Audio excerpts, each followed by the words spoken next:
비록 애굽의 노예로 팔려왔지만 요셉은 보디발의 집에서 감독자로 생활을 하면서 안정을 찾아갑니다.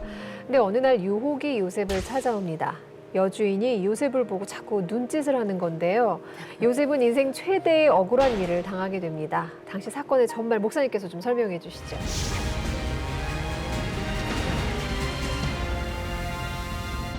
요셉이 17살 때 팔려가거든요.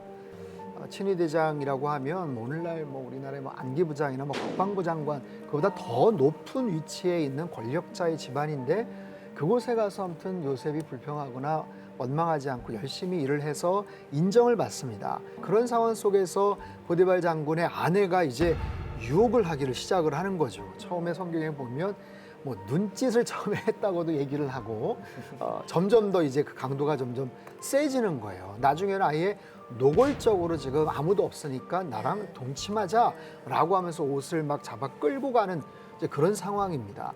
근데 그 속에서 사실 요셉이 거절을 했다라는 것은 참 대단한 일이에요. 왜냐하면 한참 혈기왕성한 젊은 나이이고 신분상 그것을 참 거절하기가 참 어려울 수 있는 어떤 그런 위치고 그리고 타국이고 보는 사람도 아무도 없었고 그리고 여주인의 그 요청은 굉장히 집요하고 노골적이었고 그리고 거기에 거절을 했었을 때 어떤 화가 끼칠지도 모르는 그런 상황이고 그런데 요셉이 정말 대단한 것은 일단은 자기를 신뢰해줬던 그 보디발 장군에 대한 어떤 그런 의리, 신의 그것이 일단 기본이었고 더 중요한 것은 뭐라고 얘기하냐면 내가 어떻게 이 큰 악을 행해서 하나님께 죄를 짓겠습니까? 라는 그 코람데오, 신전의식에 대한 부분이죠. 그 놀라운 그런 부분들을 통해서 사실 요셉은 거기에서 그 유혹을 물리치고 결국에는 이제 감옥으로 끌려가는. 근데 재미있는 것은 뭐냐면 그런 정도의 만약에 죄를 지었는데도 불구하고 요셉을 그 주인이 살려두고 그냥 감옥으로 보냈다라는 부분에 대해서도 좀 흥미로운 게 정말 그 부인의 말을 100% 그 남편 보디발이 믿었겠는가. 평소의 행실이 행실이 그랬던 거지. 요셉의 평소의 행실과 아내의 평소의 행실에 대한 너무 여러 가지 잘하는 부분들을 고려를 해볼 때 과연 요셉이 정말 아무도 없는 데서 자기를 겁탈하려고 했겠는가라는 그런 의심이 있었기 때문에 안 그랬으면 당장에 목이 날아갈 수 있는 그런 오해인데. 상황이죠. 나는 시나리오 이왕 상상하는 거니까 시나리오 플러스 아니면 요셉에 대한 신뢰가 네. 그동안 고마운 그쵸. 그게 있기 때문에 네.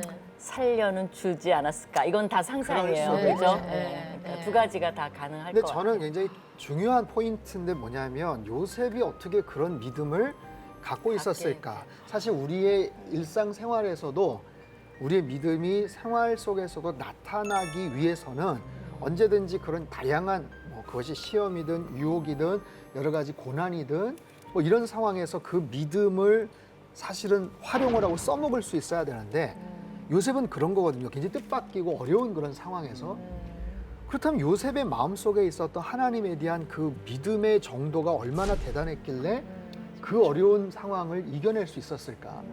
사실 요셉은 17살 때 끌려가가지고 애굽에 가서 거기서 누구랑 성경 공부를 한 것도 아니고 무슨 이민교회가 어디 있어서 거기서 출석을 한 것도 아니고 노예교회가 있었던 것도 아니고. 어디 자기를 하나님을 얘기할 만한 가르쳐주는 상대도 누구 없죠. 무슨 목사님이 있었던 것도 아니고 네. 쪽복음이 있어가지고 그랬던 것도 아닐 텐데 어떻게 그렇게 그 어려운 상황까지 아니면 그 이후까지도 계속해서 그러네. 그 믿음을 간직하고 있었을까 하는 게 저는 굉장히 중요한 그런 대목인 것 같아요. 네. 그리고 이미 그 어린 나이에 아무 잘못 없이 너무 부당한 일을 겪었는데 저라면 아마도 이거 세상이 못됐다, 하나님 못됐다 이렇게 제가 그렇죠. 그럴 수 있을 것 기관하고 같은데. 속상해하고 네. 하나님 앞에 영혼에서 원망하고 양보 없죠. 저는 그래서 요셉의 이런 모습들을 보면서 코로나 팬데믹 이후에 코로나 상황 때문에 내가 믿음이 좀 떨어졌어요, 힘들어졌어요, 신앙생활하기가 참 어려웠었어요.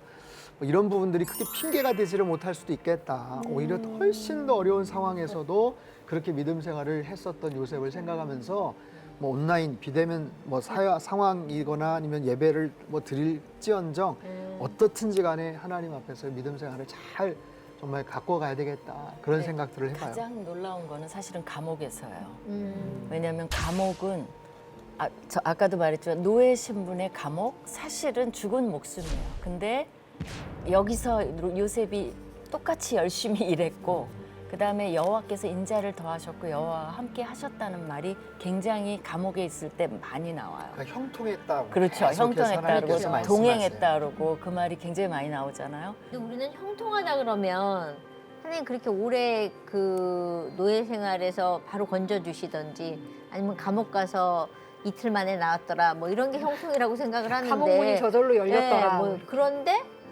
그곳에 있는데도 형통했다 하는 부분이 우리가 이제 부딪히는 부분이죠. 형통이라는 건 만사형통 뭐 이런 부분에 뭔가 뚫려야 되고 열려야 되고 근데 아무것도 열린 것도 없고 뚫린 것도 없는데 형통하였더라라는 단어가 약간은 이렇게 상반돼요. 부딪히는.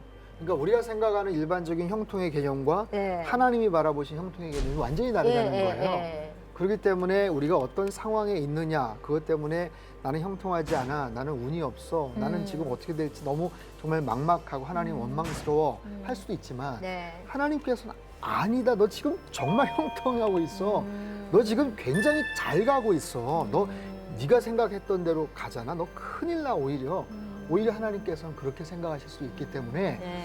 그 형통에 대한 개념들을 다시 한번 좀 생각을 해볼 필요가 있고 예. 하나님이 어떻게 우리를 인도하시고 중요한 것은 형통에 대한 이야기 항상 하나님이 함께 하셨다라는 거기 때문에 하나님이 우리와 함께 하셨을 때 주님과의 동행 그 자체가 우리 인생에선 형통을 의미하는 것이 아닌가. 하나님이 함께 하시면 그것이 형통이다. 그렇죠. 네. 근데 저는 이 정도의 요셉이라면 애굽 아니라 어디에 있었어도 될 것 같은데 왜 꼭 애굽에다가 갖다 놓으셔서 그런 이유가 있으셨겠죠? 다른 동네였어도 될 텐데 애굽이라는 곳으로 왜 요셉을 갖다 놓으셨는지. 이제 성경에 그것도 딱 요래서 예. 요렇다 그렇게 예. 해놨으면 얼마나 좋겠어요. 그러니까요. 우리의 의문이 다 풀리는데 네. 일단은 그러니까 이제 그 도단이란 헤브론에서 아까 도단이라는 곳에 가서 형들을 만났잖아요. 네. 그 도단 서쪽에 보면 해안길이라는 게 있어요. 네. 그 해안길이 대상로예요. 그렇기 때문에 그 대상들이 와서 이집트로 가든지 아니면 북쪽으로 가든지. 근데 요셉을 팔 때는 그 이스마엘 대상이 마침 이집트로 가고 예, 있었으니까 예, 예. 팔아버린 그 시점과 예, 이게 예. 맞아 떨어진 것도 있죠. 예. 어떻게 보면 우연이라 그럴까? 그러나 우연 아닌 하나님. 필연, 하나님의 손길이 섭리. 그렇죠. 섭리가 있으셨지 않았을까? 이렇게 볼 수 있어요. 네. 저는 궁금한 게 이게 맞는지 모르겠는데요.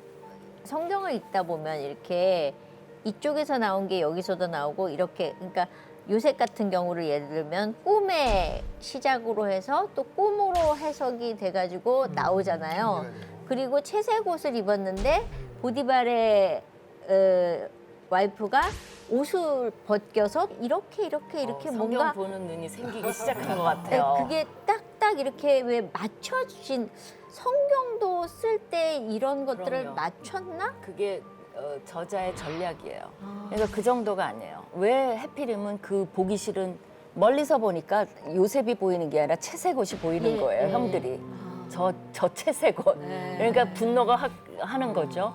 또 나중에 야곱한테 가져간 게 뭐예요? 증거로 짐승하게 찢겼다는 게 피묻힌 그 채색 옷. 문제의 채색 옷이에요. 예. 그리고 나중에 총리가 됐을 때 예. 또 영광의 옷을 예. 입죠. 그러니까 이런 게 그런 전략들이 굉장히 숨어 있는 거죠. 근데 그런 것들을 예. 이성미 집사님이 보기 시작했다는 게 예. 놀라운 발전인 것 같습니다. 읽은 보람이 있네요. 성경에 이 상징적인 게 엄청 많은 것 같아요. 네. 대중문화한테서 엄청 큰 영향을 줬죠. 이게 서양 문화에서는 이게 우리 믿는 사람 아니어도 사실 뭔가 무의식적으로 이 영향을 받은 거예요. 이 상징을 한테서. 엘리자베스 여왕 네. 그 대관식하고 그럴 때 맞아요. 찰스 네. 그게 옷이 파워죠. 그렇죠, 그걸 그렇죠. 우리가 그거 보려고 뭐 입었나. 그렇죠. 그죠? 무슨 마차 탔나. 맞아요, 그거 맞아요, 보려고 맞아요. 다 TV 앞에 모이잖아. 요셉은 감옥의 죄수로 갇혔습니다. 요셉 처지에서 보면 내 인생이 왜 이렇게 안 풀리나, 왜 내가 이렇게 억울한 누명까지 써야 할까 불평하고 원망할 수 있습니다. 난 하나님 앞에서 정결하게 살려고 최선을 다했는데 왜 나에게 이런 일이. 근데 요셉 인생 전체를 두고 볼 때 이 시간은 어느 때보다도 중요한 시간이 아니었나 싶습니다. 어떤 일이 있었죠?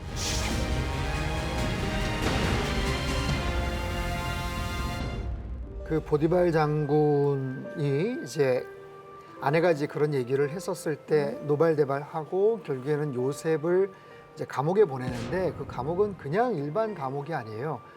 정치범 수용소죠. 그러니까 왕족들 그리고 고위 관료들 거기에서 연관돼 있는 정치범들, 사상범들, 굉장히 좀 영향력이 있었던 그런 사람들. 그리고 나중에는 뭐 술 맡은 관원장, 떡 굽는 관원장도 만나지 않습니까? 근데 그런 상황에서 어쨌든 요셉은 거기 가서 또 성실해요. 그리고 눈에 들어옵니다.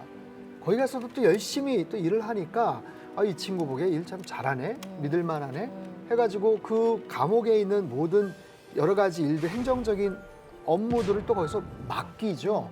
맡기면서 또 요셉은 거기서 죄수이지만 거기서 또 하나의 또 역할들을 하는 이제 그런 모습이에요. 근데 거기에서 결정적으로 술 맡은 관원장과 떡 굽는 관원장이 꿈을 꾸고 그 꿈에 대한 해몽을 해주는 그런 스토리가 나오죠. 그리고 그것이 계기가 되어서 결국에는 요셉이 거기서 나오게 되는 그리고 총리가 되는 이제 그런 건데 거기에 담겨져 있는 하나님의 또 다른 저는 섭리가 있다고 생각해요. 왜냐하면 결국에는 총리가 되잖아요. 총리가 되려면 그냥 뭐 꿈 한번 잘 해몽해주고 나서 총리가 되는 게 아니에요.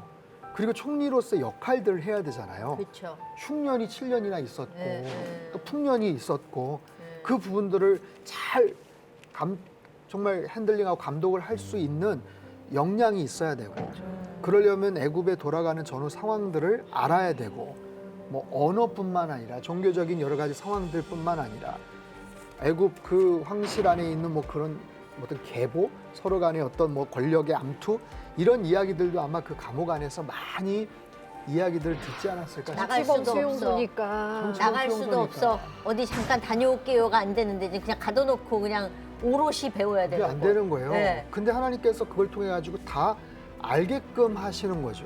그리고 결정적으로 꿈을 해몽해주고 당신은 사흘 후에 나가게 될 것이다라고 할 때 요셉이 여러분 성경에 보면 요셉의 흠을 잡기가 거의 힘든데 거기에 보면 유일하게 요셉이 하나님을 온전하게 의지하지 않고 사람을 의지하는 얘기가 나와요. 네. 당신 나 나가면 기억나죠. 나 좀 기억해줘, 나 좀 빼내줘인데 성경은 놀랍게도 술 맡은 관원장이 요셉을 기억하지 못하고 그를 잊었더라라고 얘기를 해요.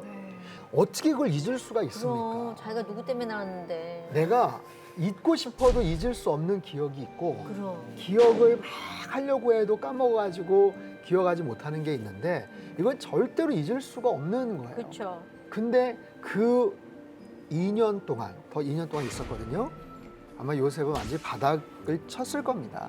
정말 완전히 하나님만 의지하는 그런 시간들이 되지 않았을까. 나가고 야곱의 나서는 막 한도뼈를 친 음. 것 같은 거의 그런 거죠. 완전히. 그때가 28살인데 네. 그때 만약에 이 술 맡은 관원장이 기억을 해내고 네. 요셉을 빼냈다. 네. 어떻게 총리 됐을까요? 못 됐죠. 스토리가 어떻게 됐을까요? 그냥 거기서 총리 끝나는 못 되는 거죠. 거는 바로는 커녕 꿈을 네. 못 꿨을 테니까 그때는. 그냥 돈 좀 챙겨서 고향 앞으로 가는 거예요. 그렇죠. 그럼 그야말로 요셉의 인생은 17살 때 붙잡혀 가지고 한 11년 동안 정말 죽어라고 애굽에 가서 고생하고 그렇게 해서 그냥 끝나버릴 수 있는 인생인데 10년 들어서. 그래서 하나님이 형통하다고 하신 거예요. 거기 붙잡아 두시고 너 지금 나가면 안 돼 라는 거죠. 요셉의 성공은 가족을 살리고 온 세상을 살리는 더 큰 하나님의 부르심을 위한 발판이었습니다. 요셉의 해몽대로 애굽만이 아니라 전 세계 7년 대기근이 왔을 때 세계를 기근으로부터 구원했는데요. 마치 거대한 그런 자석처럼 전 세계의 수많은 사람들이 요셉을 향해서 몰려들었습니다. 그리고 그 중에 요셉의 가족이 있었습니다. 너희는 어디서 왔느냐? 아이의 날이 저희는 가나안 땅에서 곡식을 사러 왔습니다요. 너희는 염탐꾼이다. 에? 이 땅을 차지하기 위해 왔다. 아닙니다. 저희는 정직한 자들입니다. 저희는 아닙니다. 그럼 가서 한 사람이 막내를 데려오고 너희는 그동안 옥에 갇혀 있어라. 우리가 아우의 일로 죄를 지어서 이 지경에 당한 것 같아. 우리가 그때 그러지 말았어야 했어. 아, 근데 왜 눈물이 나죠, 이 부분에서. 이 말을 듣고 요셉도 조용히 밖으로 나가서 펑펑 울었어요. 그리고 형제들을 테스트합니다. 시몬을 제외한 나머지 형제들에게는 식량을 가득 채워주고 식량값으로 낸 돈도 다시 돌려줘서 돌려보냅니다. 자, 이 형제들은 형 시몬을 얼마나 생각하고 사랑할까? 시간을 두고 형들의 진정성을 살펴봤는데 결과는 어땠나요, 목사님? 17살 때 끌려가서 39, 22년 만에 형들을 만난 거예요. 그러니까 형들은 사실 상상을 못하죠. 그렇죠. 근데 요셉은 알아보는 거예요. 그렇죠. 그 많은 곡식을 사러 온 사람들 가운데서 형들이 딱 꿇어 엎드려 가지고 절을 하는 모습에 어렸을 때 꾸었던 꿈이 떠오르는 거죠. 그렇죠. 야, 해와 달과 11별이 그리고 곡식이 절을 하는 거. 그게 딱 생각이 나면서 요셉의 마음이 굉장히 요동을 쳤을 겁니다. 그거에 대한 트라우마. 여기에서 했던 고생들이 주마등처럼 스쳐 그렇죠. 지나가고. 네. 그게 분노. 근데 이 상황에서 완벽한 복수를 이제 복수를 할 수 있는 할 수- 타이밍인데 네. 베냐민이 안 보이는 거예요. 아, 10명만 와 있는 거예요. 그러면 요셉의 입장에서 봤을 때는 질문이 들었겠죠. 이 인간들이 나처럼 베냐민도 어떻게 없애버렸거나 팔아먹거나 하지 않았을까? 그런 거 아닐까. 음. 그거에 라헬의 대한 아들이니까. 그렇죠. 그거에 대한 궁금증이 생겨서 자꾸만 꼬치꼬치 물어봤던 거고 집안의 막내를 데리고 와야 내가 풀어주겠다. 사실 이렇게 된 거예요. 그 스토리가 그렇게 된 거예요. 또 궁금한 게 하나 있는데 요셉이 그 형제들한테 막내를 데려오라고 할 때는 그 형들이 다 우리 막내 있다는 거 어떻게 알지? 생각하지 않았을까요? 그 앞에 네. 힐문을 알겠습니다. 하죠. 이제 요셉이 힐문을 해서 다 살아 있는지를 확인하고 이제 베냐민을 데려오라, 이제 스파이를 몰아서 베냐민을 데려오라고 하죠. 근데 이제 이런 사건 속에서 이 자식들이 야곱이랑 하는 대화가 나와요. 그 대화 속에 보면 야곱이 뭐라 그러냐면 그러니까 요셉도 없어지더니 시므온을 두고 왔잖아요.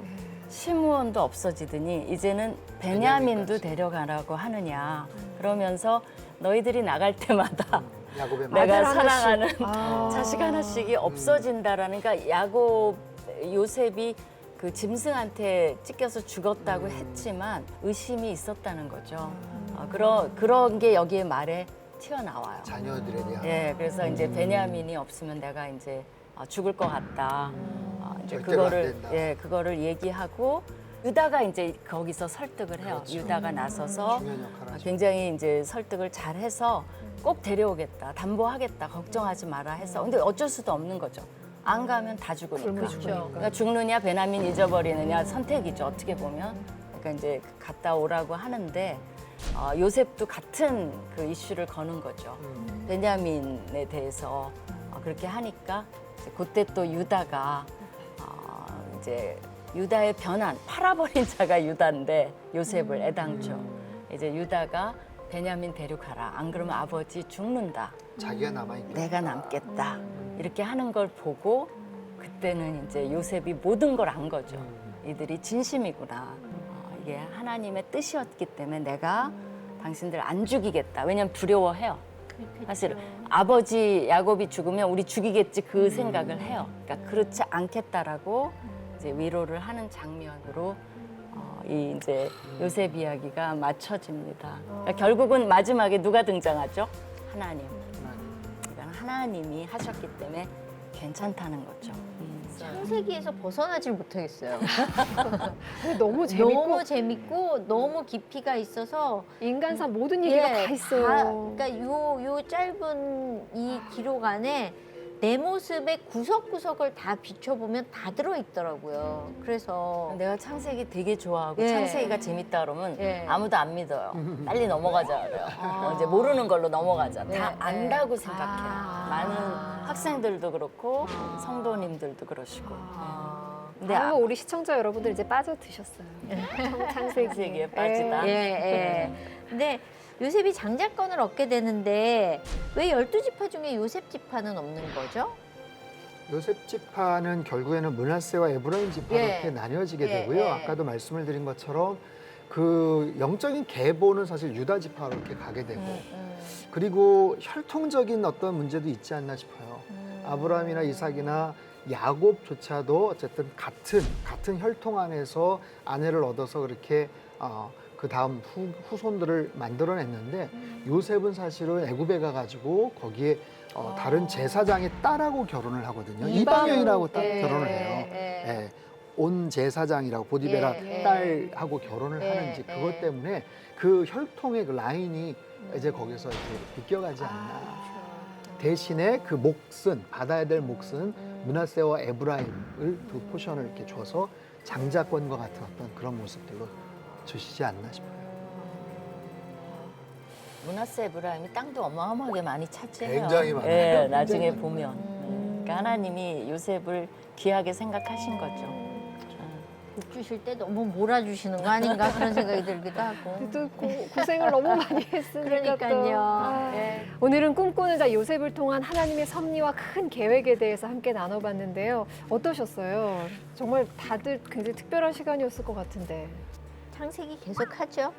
출애굽기 넘어가시죠. 출애굽기 너무 두려워가지고 왜냐하면 그를 알지 못하는 왕이 모세가 기다리고 나타나면서 있습니다. 모세가. 기다리고 있어서 또 파란만장의 역사가 저는 창세기 사실은 마무리하면서 끝도 한도 없는 하나님의 그 계속 반복되는 사랑과 그 관심과 어쩜 이렇게 놓지 않고 가실까. 예. 그런 것들이 감사하고 또 감사한 것 같아요. 그러니까 많은 우여곡절, 힘듦, 어려운 것들을 겪으면서 그 붙들고 가시는 저기가 있으면 또 데려다 놓고 또 저쪽에 가 있으면 여기 데려다 놓고 계속 끊임없이 그러시는 하나님이 이런 표현해도 돼요? 인간의 생각으로 하면 되게 짠해요. 우리가 뭐라고 그렇게 붙들어 주시나 그런 생각이 들어요. 혜리는 어땠어요? 저는 그 요셉의 이야기는 정말 감동적이고 인상 깊은 이야기인 것 같아요. 뭔가 그 이야기를 보면 되게 부당한 일을 겪어도 복수는 의미가 없고 진짜 희망 없고 이렇게 바닥을 치고 너무 뭔가 모든 게 깜깜해 보여도 항상 희망이 있고 나중에 좋은 일 생길 수도 있다는 거 깨달을 수 있는 것 같아요. 이야기를 보면. 우리가 창세기를 마무리해야 되니까 사실은 창세기 1장을 잊어버리면 안 돼요. 1장, 2장. 창조주예요. 만물을 지으신 창조주 하나님이 이 마지막에 가서는 한 가정의 역사 속에서 그 지지고 볶고 하는 정말 우리가 봐도 이상한 사람들하고 그들의 부족함을 통해서 인류 구원의 환상을 보고 그죠? 비전을 보고 이 모든 것을 해 나가신다는 거. 그러니까 하나님의 아까 그거에 저는 동의해요. 하나님의 이제 우리의 임재하심 그게 마지막에는 정말 느껴지는 것 같아요. 그러실 필요가 있을까? 그렇죠? 정말 창세기 마무리를 너무 은혜롭게 해서 좋은데 아쉽지만 안광복 목사님하고는 오늘이 마지막 시간이라고. 다음에 또 시간 되시면 꼭 함께 해주세요. 초대해 주시면. 내년 네. 광복절에 뵙겠습니다. 광복절까지 기다려드려요. 오늘 어떠셨어요? 저희랑 함께 하시는 동안. 광복절에는 꼭 빼야 되겠네요. 예. 저는 하나님의 큰 구원의 역사 속에서 하나님은 우리를 지켜주시고 함께 하시는 것 그리고 끝까지 그 하나님의 약속은 성취가 된다는 소망을 우리 절대로 잊어서는 안 돼요. 야곱의 유골은 요셉이 그렇게 가지고 안치를 했지만 요셉이 마지막에 자기의 유골을 가지고 나가라고 그렇게 이야기를 하는데 그게 400년이 지나고 이제 출애굽기에 나오지만 모세가 출애굽할 때 그 요셉의 유골을 갖고 나갑니다. 그리고 가나안 땅에 들어가는 그 과정 속에 40년간 광야 생활을 하고 가나안 땅 들어가서 정복 전쟁을 다 마치고 여호수아서 마지막 부분에 요셉의 유골이 가나안 땅에 안치가 되는 장면이 나와요. 저도 눈물이 나려고 하는데 얼마나 오랜 시간이에요. 그리고 그 난리통에 아니 홍해 바다가 갈라지고 광야에서 그 엄청난 일들을 하고 근데 요셉의 그 유골을 가지고 나가는 거예요. 누군가 챙겨 나가는 거예요. 그리고 결국에는 가나안 땅에 그 안치가 되는 그 모습들을 보면 야, 하나님의 약속은 반드시 이루어진다. 그래서 아무리 지금 현실이 힘들고 어려워도 끝까지 하나님을 소망을 품고 하나님을 바라보며 나아갈 때 하나님께서 결국에는 우리를 승리케 하신다. 이 말씀을 꼭 우리 청취자들, 우리 시청자들이 꼭 기억하셨으면 좋겠고요. 다음에 또 기회가 되면 또 초청해 주시면 또 같이 뵙도록 하겠습니다. 네, 저도 꼭 너무 기대하겠습니다. 좋았습니다. 감사합니다. 안광모 목사님과 또다시 만날 그날 기대하면서 저희는 다음 시간에 인사드릴게요. 함께해 주신 여러분 고맙습니다. 고생하셨습니다. 감사합니다. 고생하셨습니다. 감사합니다.